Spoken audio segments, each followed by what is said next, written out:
Okay guys, this is Anthony, owner of ARE Drywall here in North Texas. Drywall, ARE Drywall and Drywall Repairs. If you're just tuning in, I'm doing a whole series on drywall finishing, making you a drywall finisher, whether you want to save money and time by doing your home renovations, or if you want to get into a trade and you need someone to teach you, let me be your teacher, right? So we've gone through a whole series. It's building upon itself. But what I want to talk about are the next steps, which are going to be defining what the joints are. We're going to talk about what pre-fill is. We're going to talk about what detail is. And I'm going to show you screws, how to do screws, right? And then on that, I'm also going to show you how to hold the knife and how you are going to use the knife systematically, if you will, okay? When you need to leave more mud, when you need to leave less mud. If I were to find drywall finishing, okay, if I were to define drywall finishing, it's leaving mud where you need it and not where you don't. That's it. You leave it where it needs it and don't put it where it doesn't. Because either you're not going to fill that void enough to take out the hump, or you're going to over exaggerate and leave too much mud and create a hump, and you don't want that. So in these next few little videos, I'm just going to show you these processes, and then we're going to tie it all in together and put it all together with actually using mud.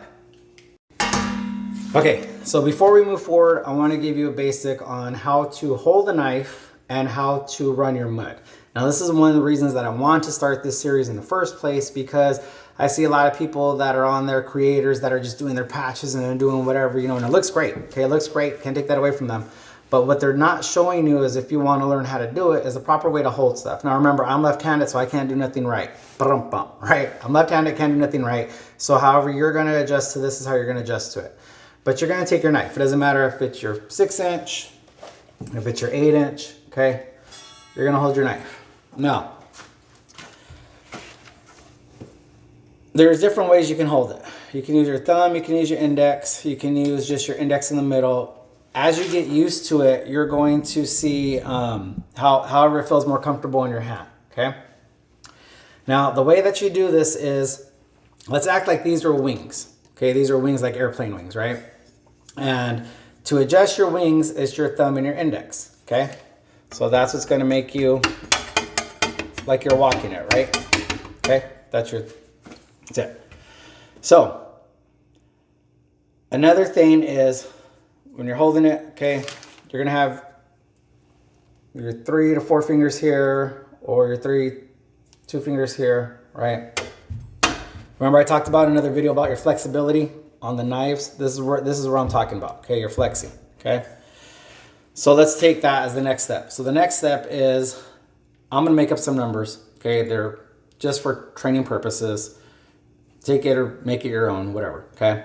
So we're gonna call this 1, we're gonna call this 2, and we're gonna call this 3, okay?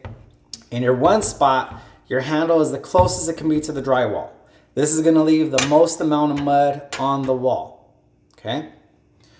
At 3, it's the furthest your handle can be from the drywall. So this is gonna take away, this is gonna leave the least amount of drywall mud, okay? And then 2 is gonna be a medium. Obviously it's between 1 and 3, so 2 is your medium. So let's pretend like I have mud on my knife, okay? If I'm going down, it's gonna leave a big blob, and I'm gonna show you later when we get the mud out, but it's gonna leave a big blob, okay? If I go to 3 and I pull down, it's gonna take it all off, okay? If I'm at 2, it's gonna leave some mud, okay? It's gonna leave some mud. So, when we're gonna get into the screws, you've probably seen where guys or girls, whatever, they spot one at a time. That's okay, but it just takes forever.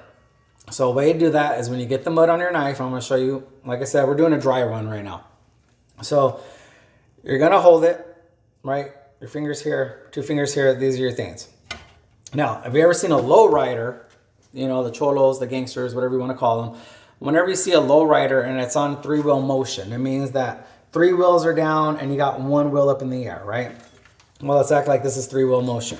You're going to have your back piece down and this is going to be in the air, okay? Let's see if I can do that for you guys.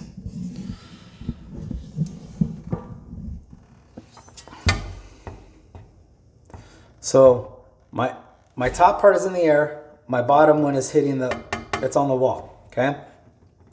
My pressure is down here with my thumb. So as my pressure goes up, let's see if I can switch this around. Okay. So this is in the air. This is in the air. It's not touching. Only the bottom is touching, right? So as I'm scrolling up, you can see that I'm still not, only the back is touching, right? So whenever we go to do the screws, we have the bottom touching. We're gonna go up.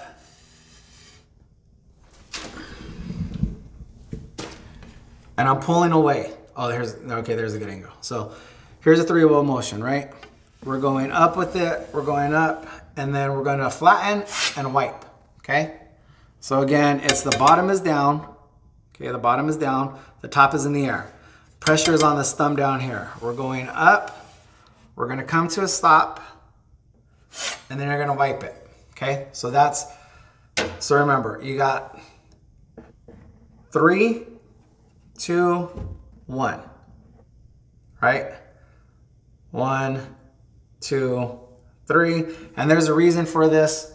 At times you will need to do, when there's a lot of heavy mudding, you're going to need to use the 1. When you're doing a skim, a level 5, you're almost done, you're gonna use a 3, and most of the time you're gonna use a 2, okay? So I'll get into the next video.